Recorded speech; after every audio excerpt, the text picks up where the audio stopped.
नमस्कार. वंदन हे चंदनापेक्षा नेहमीच श्रेष्ठ असतं. कारण चंदनाच्या शीतलता आणि सुगंधापेक्षा वंदनातील नम्रता आणि आदर अधिक दिलासादायक असतात. आपल्या स्वतःच्या चुका मुठीत झाकून लोकांकडे बोट दाखवण्याची माणसाला फार वाईट सवय असते.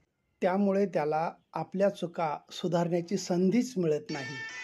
संसारात एकमेकांच्या सुखापेक्षा दुःख वाटून घेण्यात फार मोठा आनंद असतो.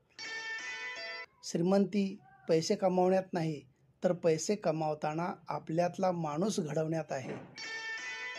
निष्ठेने आणि तत्वाने जे आपल्याला लाभते, फक्त तेच आपल्या आयुष्यात सदैव शिल्लक राहते.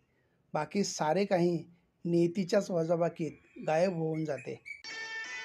संधी मिळताच भावनांच्या तव्यावर पोळी भाजून घेणारी माणसं आपली कधीच नसतात. कारण पाणवठ्याची आठवण त्यांना तहान लागल्यावरच होत असते. भावनांची रेंज जुळली आणि शब्द योग्यरित्या कनेक्ट झाले की माणसांचं नेटवर्क कधी आउट ऑफ कव्हरेज होत नाही. एखाद्या व्यक्तीच्या मोहात पडल्यावर माणूस त्याचे दुर्गुण पाहत नाही आणि एखाद्याबद्दल द्वेष निर्माण झाला तर त्याचे सद्गुणही पाहत नाही. म्हणूनच माणसाला माणूस ओळखता येत नाही. ठामपणे भीतीचा सामना केला की आत्मविश्वास, धैर्य आणि सामर्थ्य आपोआपच प्राप्त होतं.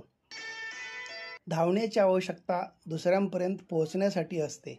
स्वतःपर्यंत पोहोचण्यासाठी धावणं नाही, तर थांबणं गरजेचं असतं.